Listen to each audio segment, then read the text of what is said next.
मार्ग है लेकिन के सेरात करे तो ऐ किराणे मानुस ऐ तकरीबन 70 सेकड़ों मानवन जी आबादी जो गुजर सिंधु जे पानी दिया है सिंधु जे पानी का सवाए सिंध जे मानवन जो दिया को नामुमकिन है पर बदकिस्मती सा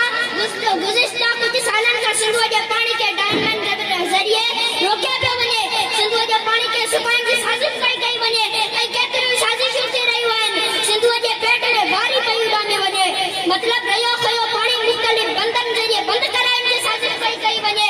सिंध सान्या बिंदन ऐं घण घणनि खे घुरिजे था उहे